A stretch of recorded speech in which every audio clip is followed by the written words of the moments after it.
The golden halls of the Velith Empire's palace stretched endlessly, filled with tall crystal pillars that shimmered like frozen starlight. At the very center, Princess Soraya Velith sat stiffly on her throne-like seat. She had been called by her father, the Emperor, for a matter of great importance. Soraya's long silver hair flowed down her shoulders, her purple eyes sharp and intelligent. She was young but known across the empire for her wit and pride. She expected some news of diplomacy, perhaps an alliance treaty or a political trade, but when her father spoke, her world collapsed. "Soraya," the Emperor said, his deep voice echoing across the hall, "you will marry the human war leader, Captain Marcus Kane." The word struck her like a blade. She stood up in shock, her hands trembling. "No way, father. Not that human." The courtiers gasped at her outburst. A princess rarely dared to raise her voice in the Emperor's court. But Soraya's fear was stronger than protocol. Her father's expression remained calm, unreadable. "This marriage will bring stability. The humans are difficult to deal with, but an alliance through blood will secure peace between our species." Soraya clenched her fists. "Peace by giving me to him? Do you know what they say about Marcus Kane? About humans in general?" The whispers in the court grew louder. Everyone knew the stories. Humans were a death-world species, creatures who had evolved on a planet full of danger. Their homeworld was filled with predators, toxic plants, raging storms, and diseases that could kill in days. Other races had evolved in safer environments, building civilizations without constant survival struggles.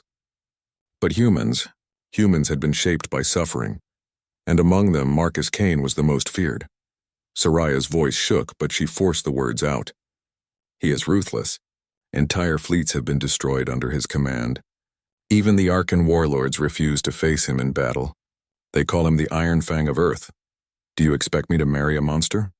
The Emperor finally leaned forward. His golden crown shimmered under the light. "Monster, perhaps. But he is also the reason the humans are respected and feared. The galaxy does not listen to weakness, Soraya. It listens to strength. And Captain Kane is strength made flesh." Soraya felt her throat tighten. She had seen the human only once, from afar, during a grand parade years ago. He was tall, scarred, his eyes cold as void fire. He had walked with a soldier's gait, unbending, unshaken, as alien leaders stared in silence. Even then she had felt a chill run through her veins. "No," she whispered, shaking her head. "You cannot ask this of me." "I will not." "You will," the Emperor interrupted, his voice like steel. "The marriage is already agreed upon. Kane himself has accepted." That last word cut deeper than any blade. Accepted. The human had agreed to this union without even knowing her. What kind of man was he, to treat a marriage as a mere tool? The shadows of rumors that night, Soraya locked herself in her private chambers. She walked back and forth, her heart racing with anger and fear. Her handmaidens tried to comfort her, whispering gently, "Perhaps the human is not as terrible as the rumors say, Princess. Perhaps," but Soraya silenced them with a glare. She had heard too much. The stories spread across the galaxy were endless. Kane had led a small human fleet against the massive Korth Dominion, outnumbered 10-1, and still emerged victorious. He had fought pirates on a burning station, dragging wounded soldiers to safety while flames consumed the air. It was said that when negotiations failed, Kane stared down alien kings and made them retreat without lifting a weapon. To the galaxy, he was a legend. To Soraya, he was a nightmare. "Humans are savages," she muttered to herself, pacing. "They fight, they bleed, they burn, and they call it victory. I will not be chained to such a beast." But deep inside, another thought gnawed at her. If he was truly that dangerous, what would he be like as a husband, a father's reason? The next day, Soraya went to her father privately. She thought perhaps she could reason with him, appeal to his heart rather than his crown. "Father," she said quietly as they sat in the private garden, away from the eyes of courtiers. "Why him? Why not another race? The Karen nobles, the Erden princes, they all begged for an alliance through marriage. Why humans?" The Emperor gazed at the glowing flowers, his face tired. "Because humans are different. Other empires want wealth, trade, or influence. But humans—" He paused as if searching for the right words. "They want survival. They fight for it with a fire no other race carries. To bind that fire to us is to secure our future. But I am not a pawn," Soraya cried. "You are a princess," the Emperor answered, his tone firm but not cruel. And in this galaxy, a princess's heart belongs not to herself but to her people. Soraya lowered her head. She hated the truth in his words. Still, her spirit refused to yield. "I will not love him," she whispered. Her father's voice was heavy. Perhaps not. But love is not always the foundation of power. Sometimes fear is stronger. Those words made Soraya's blood run cold. Fear? Was that truly her father's plan? To wed her to a man who inspired terror across the stars, hoping that terror would protect their empire? The coming of the human days later, the news came. Marcus Kane had accepted the Emperor's invitation. His ship, a human war cruiser, was already approaching the capital world. The palace prepared for his arrival with all the ceremony of a royal wedding. Banners were hung, soldiers lined the halls, and alien dignitaries arrived to witness the historic union. But Soraya could not bring herself to smile. The night before Kane's arrival, she stood at her balcony looking at the stars. Her thoughts were a storm. What kind of man agrees to marry a woman he has never spoken to? What kind of monster uses marriage as a weapon of peace? But beneath the anger lay fear. The galaxy called him ruthless. But what if he was worse than that? Soraya hugged herself against the cold wind. Somewhere among those stars, her future husband was drawing closer. A man born on a world of death, carrying scars of 1,000 battles, known for breaking enemies and bending empires. Tomorrow, she would meet him face to face. The palace gates of the Velith Empire opened to a sight that froze every onlooker. From the sky descended a human war cruiser, black as void, its hull covered in scars of countless battles. It did not gleam like the polished ships of the Velith fleet. Instead, it looked raw, dangerous, alive, like a predator that had survived too many hunts. Princess Soraya stood beside her father, high on the marble steps of the grand courtyard. Soldiers of many species lined the path. Banners of peace fluttered in the wind, and yet a heavy silence filled the air. The humans had arrived. A smaller shuttle detached from the cruiser and landed with a hiss of steam.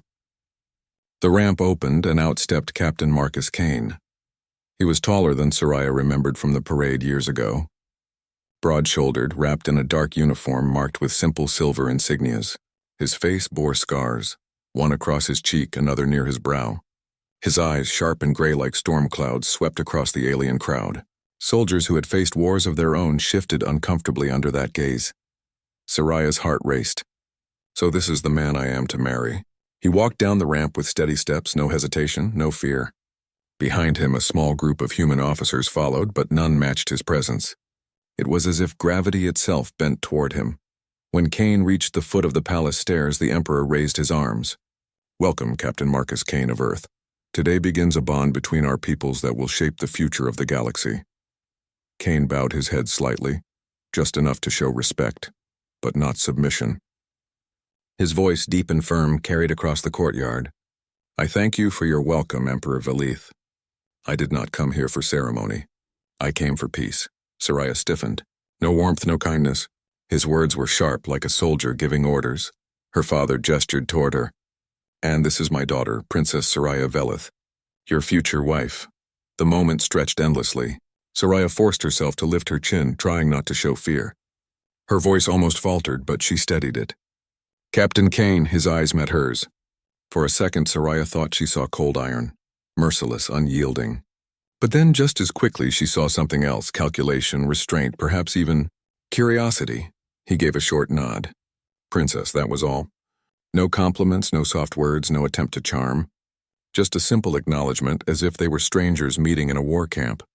Soraya's chest tightened. She wanted to scream, to demand why he had agreed to this marriage, to ask if she was just another treaty to him. But surrounded by so many watching eyes, she remained silent. The Feast of Unity. That evening, the palace held a great feast. Alien nobles from across the empire gathered in the shimmering dining hall, their robes glittering with jewels, their voices filled with cautious excitement. Plates of exotic foods floated on hovering trays, and music from crystal instruments filled the air.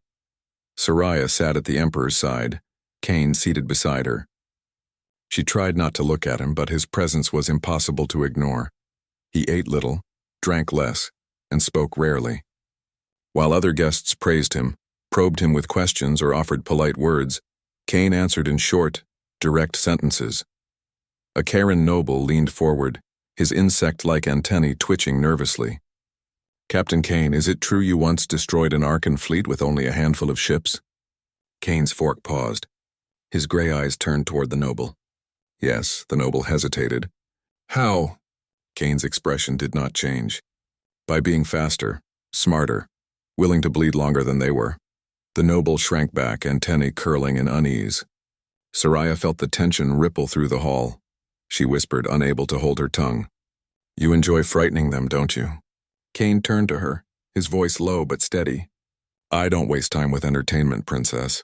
Fear is not the goal. Survival is, Soraya bit her lip. His words were plain but heavy. She had expected arrogance, cruelty, perhaps even pride in his legend. Instead, he spoke as if war was not glory but burden. Still, the fear in her heart remained. Whispers in the hall later, when the feast ended. Soraya overheard nobles whispering as Kane walked past. Look at the scars. They say he fought in battles where even the air itself was poison. Humans are reckless. They fight like they have nothing to lose. Would you marry such a creature? The word stabbed into her chest. She wanted to shout at them, to remind them she had no choice. But then she noticed something else. The way the alien nobles lowered their heads when Kane passed. The way soldiers stood straighter in his presence. It was not just fear. It was respect. Why? She wondered. Why respect a man who showed no charm, no elegance, no courtesy? What was it about him that made even proud generals act like timid recruits? A private conversation that night as Soraya walked the palace gardens to clear her thoughts, she found Kane already there. He stood by the glowing fountain, his scarred face half lit by starlight. She froze. Part of her wanted to turn away, but another part, perhaps curiosity, pushed her forward. You walk alone, Kane said without turning. Her voice was sharp. I am not afraid in my own palace, nor should you be. He glanced at her. But don't mistake walls for safety. Enemies exist even inside them. His words chilled her. Did he mean assassins, traitors? Or was it simply his soldier's mind, always suspicious, always alert? Soraya folded her arms. Tell me, Captain, why did you accept this marriage? Was it duty, politics, or simply convenience? Kane studied her, silent for a long moment. Finally, he answered, because peace is worth more than my comfort. Soraya blinked. That was not the answer she expected. Kane continued. I don't want this life either, princess. But I've seen too much death to reject even a chance at peace. If binding our names keeps one war from starting, then so be it. His honesty struck her harder than any rumor. She had thought him a monster, a conqueror who enjoyed fear, but his words carried no joy, only weariness. Still, she narrowed her eyes. And what of me? Am I simply the price of your peace? Kane's gaze locked on hers. For a heartbeat, she thought he might say something cruel. Instead, he spoke softly. You are not a price. You are a partner.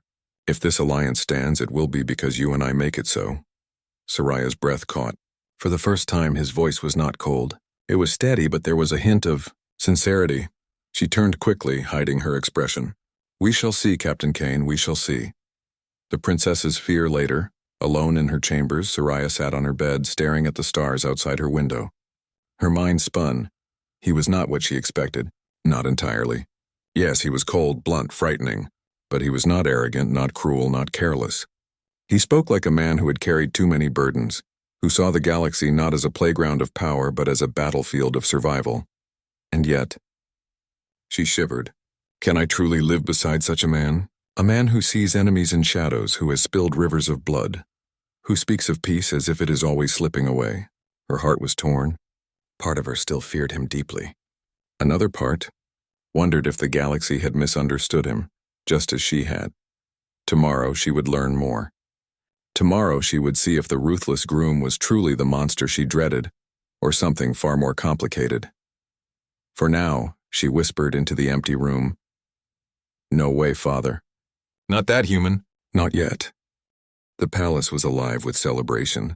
The humans' arrival had been followed by banquets, speeches, and ceremonies meant to show unity between Earth and the Velith Empire. But beneath the glittering banners and cheerful music, tension lingered. Princess Soraya felt it every moment. The way alien nobles whispered behind fans, the way human soldiers scanned every shadow as if expecting attack. The way Captain Marcus Kane, her future husband, moved like a predator trapped in a cage. He never relaxed. Not at the feasts, not in the meetings, not even when he stood at her side. His eyes were always searching, watching, measuring. To Soraya, it was proof of his ruthlessness. He cannot even pretend to be human in spirit, she thought. He lives only for war. She had no idea how wrong she was until the night of the assassination attempt. The feast interrupted. The grand hall was crowded with alien nobles that evening, celebrating another step toward the royal wedding. Crystal chandeliers glowed, music filled the air, and food of 100 worlds decorated the tables. Soraya sat at the long banquet table beside her father and Kane. She forced herself to sip her wine calmly, though inside she burned with unease. She hated being close to him, hated the silence that stretched between them, yet her eyes often betrayed her, glancing at him. Tonight was no different. She noticed he had hardly touched his food, his hand resting near the hilt of the strange human blade at his side. "Do you humans ever enjoy peace?" she asked quietly, almost mocking. Kane didn't look at her. "Peace is enjoyed only when someone else is ready to die for it." She scoffed and turned away, though his words lingered. Then, it happened. A servant carrying a tray passed too close. In a flash, Kane's hand shot out, grabbing the servant's wrist. The tray clattered to the floor. Gasps filled the hall. "What are you doing?" Soraya demanded. Kane's eyes narrowed at the servant. "The wine is poisoned." The hall erupted in confusion. Guards rushed forward, but before they could act, the servant pulled a hidden blade from his sleeve and slashed at Kane. The attack was fast, but Kane was faster. With one brutal movement, he twisted the assassin's arm until it snapped, then kicked him back into the table.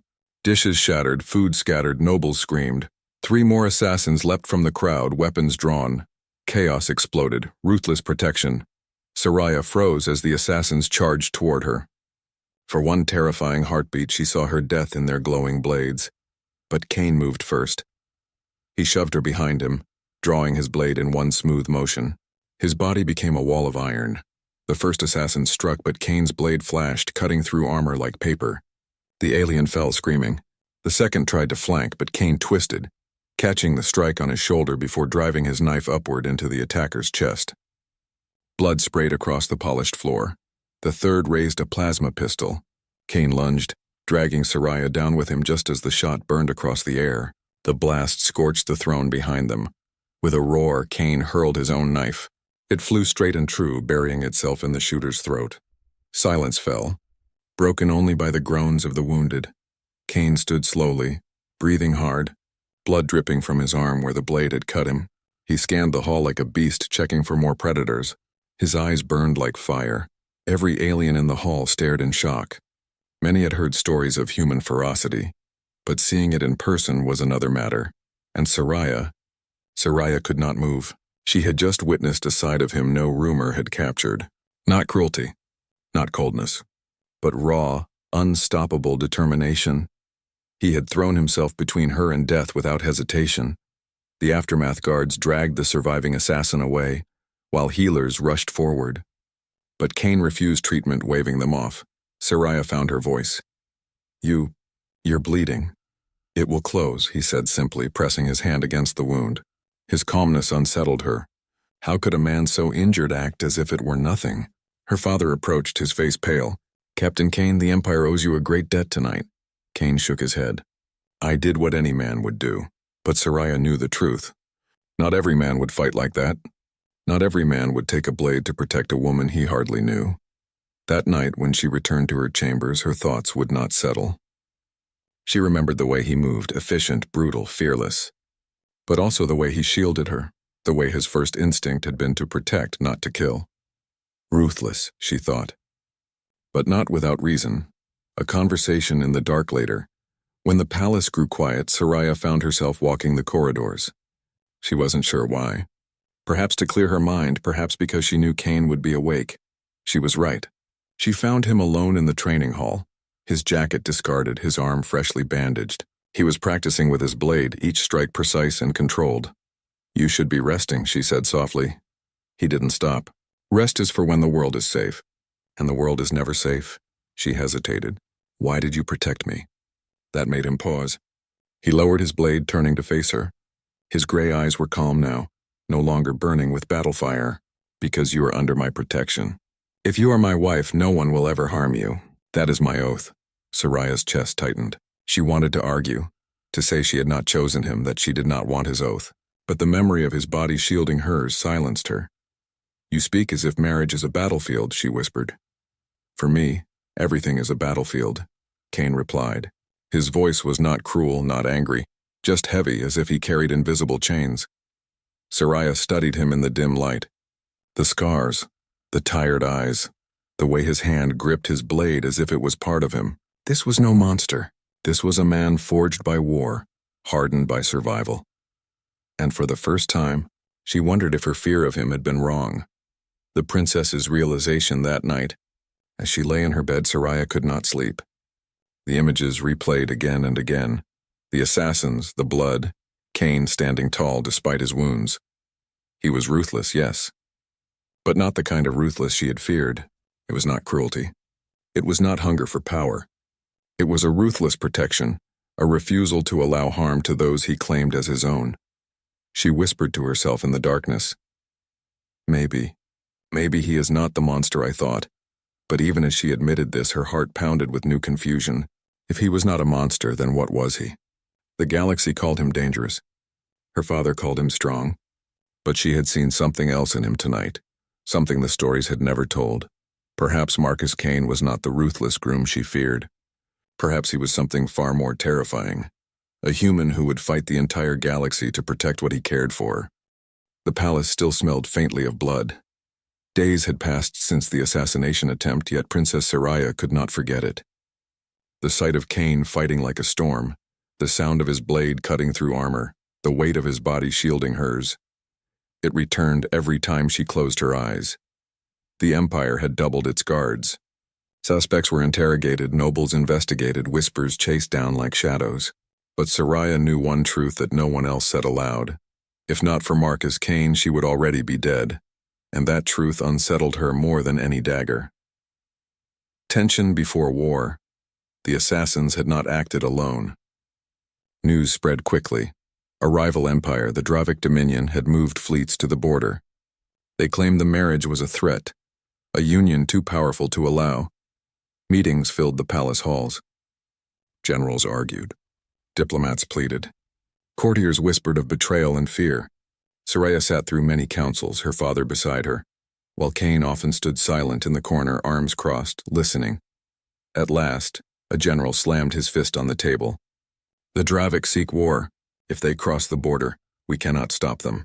Our fleets are stretched thin." The emperor's face darkened. "Then what do you suggest?" "Capitulation." The general hesitated. "No, but perhaps the humans can fight for us. Their captain is already here." All eyes turned to Cain. Soraya felt her chest tighten. Would he boast? Would he threaten? Instead, he spoke with calm certainty. "If the Dravic come, they will bleed. But I will not fight for your empire alone. I will fight for the peace between us. For her." He gestured just slightly toward Soraya. The hall fell silent. Soraya's cheeks burned, but she kept her face steady. Her heart, however, betrayed her. For me, the rally the day the Dravic ships appeared at the border, fear rippled across the capital. The palace prepared for evacuation. Civilians prayed in the streets. Soldiers whispered that no one could stand against the Dominion's might. But then the humans acted. Cain walked among alien troops in the great hangar bay. He did not shout, did not flatter. His words were sharp and simple, carrying across the room like steel. "You think the Dravic are stronger? They are not. They are only louder. They have numbers, yes, but numbers don't win wars. Will wins wars? Grit wins wars. The side that refuses to die wins." The soldiers stared. Some sneered, others doubted. But Cain did not stop. "You fear them because they look unstoppable. But hear this. Humans have fought things far worse than fleets. We fought our own planet. Storms, predators, plagues. We lived when nothing wanted us to live, and we will keep living. That is who we are. That is who you can be if you stand with us." Silence followed. Then slowly a cheer rose. First from human throats, then from alien ones. Soldiers who had been ready to retreat now stood taller, their eyes burning with new fire. Soraya watched from the balcony above, her chest tight. She realized why the galaxy respected Marcus Cain. It was not fear. It was because he could take broken soldiers and make them believe again. The Dravic fleet came swift and merciless, black warships blotting out the stars. The Velith defenders trembled, but Kane's human cruiser stood at the front, its scarred hull like a banner of defiance. Soraya watched from the command deck beside her father, fear gnawing at her. "He will be killed," she whispered. Her father's gaze was grim. "If he falls, we all fall." On the screen, Kane's voice carried through comms. "Hold formation. Don't flinch. Let them come." The Dravic struck like fire, cannons blazing, their warships moving as one. The Velith line shook under the assault. But Kane's voice cut through the chaos. "Shields up. Return fire, no panic. We bleed them slow." His cruiser weaved through enemy fire, striking where their armor was weak, never where they expected. Smaller human ships darted like predators, hitting and vanishing. Alien soldiers who had doubted him now followed his commands without hesitation. Hours passed. The Dravic expected easy victory, but instead they bled, ship by ship, fighter by fighter. Kane never let them breathe, and when the enemy tried to break the line, Kane himself led the counterattack, his cruiser slamming into their formation like a spear. The Dravic wavered. Then finally they fled. The galaxy had witnessed many battles, but few had seen a human lead so many aliens, and fewer still had seen victory born not from numbers, but from sheer will. The truth revealed. When the battle ended, the capital erupted in cheers. The Dravic threat had been broken. The marriage alliance now seemed unshakable, but Soraya could not think of politics. Her eyes searched for Kane. When he returned, scarred and weary, she rushed to meet him before her thoughts could stop her. "You won," she whispered. His voice was steady but quiet. "No, we survived." "That's all." She stared at him. "Why do you always speak as if survival is enough? Don't you ever seek glory?" Kane's eyes, gray as storms, softened just slightly. "Glory is for the dead. The living only need tomorrow." Soraya's breath caught. She understood then. The galaxy called humans ruthless because they never stopped fighting, because they clawed their way forward no matter the odds. But the truth was deeper. Humans fought not for conquest, not for glory, but for survival, for family, for each other, and for her. Her heart trembled. She remembered his words at the council. "I will fight for her." This man, this feared warlord, this so-called monster, had become her shield. The princess decides in secret. That night, Soraya stood on her balcony looking at the stars. For the first time, she did not fear Marcus Kane, she feared what she felt. Her father had forced this marriage upon her, yes. But she could no longer deny what she had seen with her own eyes.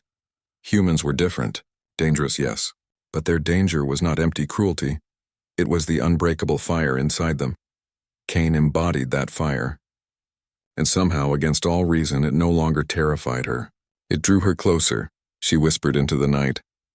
"Perhaps Father was right. Perhaps the galaxy needs humans. Perhaps I need him too."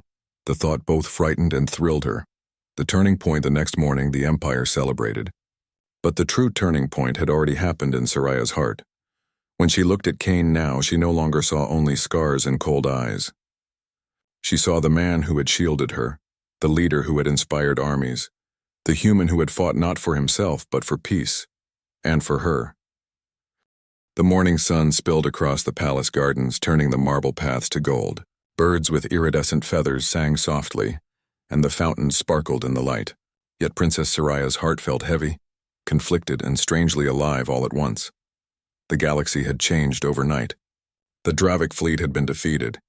The humans had proven themselves not as monsters, but as unstoppable forces of will and survival. And Marcus Kane had proven himself far more than a warlord.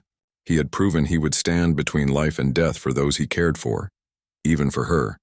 And now, the choice that had been forced upon her was no longer about duty. It was about truth. The courtyard meeting, Soraya walked into the palace courtyard where Kane stood among his human officers. The humans were tending to wounded soldiers, both alien and human, ensuring that the casualties of battle were cared for. It was a scene of quiet, disciplined efficiency, the calm after the storm. Kane noticed her approach. His gray eyes, stormy and piercing, softened slightly as they met hers. "Princess," he said, bowing his head in greeting. "Captain," she replied, though her voice wavered. She hesitated, unsure where to begin. You do not need to speak formalities now, Kane said. The war is over, at least for today. Soraya looked at him, studying the lines of his face, the scars that told stories of countless battles. She remembered the assassination attempt, the Dravik fleet, the countless moments he had risked his life for others, and through all of it he had remained steadfast, unwavering, human, but more than human in strength, in will, in courage. Her voice was soft but firm. Marcus Kane, I was wrong about you. He cocked his head slightly. About what? About humans, she said, her hands trembling. About you. I thought humans were only dangerous, ruthless, cruel. I thought you were a monster. Kane's lips twitched faintly, almost like a smile. We are dangerous, yes, but not without reason. Soraya stepped closer. You fight not for yourself, not for glory, but for survival, for others, and for me. I did not see that until now. Kane studied her for a long moment. And now you do? Yes, she whispered. Now I do. A walk through the gardens later, Kane and Soraya walked through the palace gardens, the soft glow of the sun making everything shimmer. Flowers of alien worlds filled the air with strange fragrances, but neither spoke of politics or ceremony. Princess, Kane said at last, breaking the silence, you have seen what humans can do. You have seen what I can do, and yet you are not afraid anymore. Why? Soraya thought carefully. Because you fight for what is right. Because you value life even when it is easier to destroy it. Because you do not yield, even when everything seems lost. That is something I have never seen before. Something I admire. Kane's eyes met hers, steady and calm. Humans survive. Not because we are strongest, but because we refuse to quit. We fight when all hope seems gone. We protect those we care for. That is our truth. Soraya felt her heart swell. It was not fear now. It was understanding, awe, respect, perhaps even something more. I see that now, she admitted softly. Kane nodded. And you do not need to fear me. Not as a monster. Not as a human. I am dangerous to enemies, yes, but not to those I protect. Soraya swallowed hard, her thoughts tumbling. This was no ordinary union. This was no arranged marriage of convenience. She was not marrying a monster. She was choosing a partner who had proven his loyalty, his strength, his humanity, qualities that transcended species, that transcended politics, and she wanted to stand beside him not out of duty, but because she believed in him. The imperial court news of the Dravik defeat spread quickly. The emperor held a grand council in the palace throne room. Nobles and generals gathered, their eyes wary but filled with curiosity. Kane entered beside Soraya, their steps in perfect sync. For the first time she walked not as a frightened princess but as a proud partner. Her head was held high, her eyes bright with certainty. The emperor spoke first. The Dravik threat has been defeated, thanks to the courage and strategy of Captain Marcus Kane, and to the unity of our people. Applause filled the hall, but Kane did not bow dramatically or boast. He simply nodded once, eyes scanning the room, always alert, always in control. Then the emperor gestured toward Soraya. Princess, what say you? Will you honor the union arranged for peace and alliance? Soraya stepped forward. Her voice rang clear, confident, unwavering. I will honor it, not because it is duty, but because I choose to. Gasps echoed through the hall. Nobles whispered. Alien generals raised eyebrows. She continued, her gaze fixed on Kane. I choose this union because I have seen the truth of humans, because I have seen strength, courage, and loyalty beyond any other in the galaxy, and because I believe in him, Marcus Kane, not as a ruler, not as a soldier, but as a man worthy of trust and respect. Kane's gray eyes softened just slightly. He did not speak, but the smallest curve of his lips was enough. The emperor smiled, perhaps proud, perhaps relieved. So it shall be. Let the galaxy know that this marriage is not only a bond of politics, but a union of understanding and trust. The HFY moment later, as the celebrations continued, Soraya and Kane walked among the palace gardens again. Soldiers, humans, and aliens alike bowed or saluted as they passed. She saw the respect in their eyes, not just for Kane, but for the humans. Humans had once been feared as savages, chaotic, and unpredictable. But now the Empire and Soraya herself understood the truth. Humans were more than that. They were survivors. They were fighters. They were protectors. They were unyielding, Soraya whispered to Cain as they watched the stars shimmer above the palace. The galaxy feared humans, but now it should respect them. Cain's voice was calm, but his words carried weight. Humans are not perfect, but when it comes to protecting what matters, we are unstoppable. Soraya reached for his hand. And I will stand with you no matter what comes next. His grip was firm, steady, warm. Then nothing in this galaxy can defeat us. A new beginning. The next days passed in preparation for the official wedding. Yet for Soraya, the ceremony was secondary. What mattered was the bond she had chosen, not one imposed by her father or the Empire. She walked beside Cain freely now, unafraid of his strength, even drawn to it. She saw him train with human soldiers, coordinate with alien generals, and never falter under pressure. Every day she saw the galaxy's truth reflected in him. Humans were extraordinary not for technology or cunning alone, but for their unbreakable spirit, and she was no longer afraid. On the day of the wedding, as Cain and Soraya stood before the Empire, she felt something unexpected: excitement. She was not being forced. She had chosen. She had seen the truth. She had accepted it.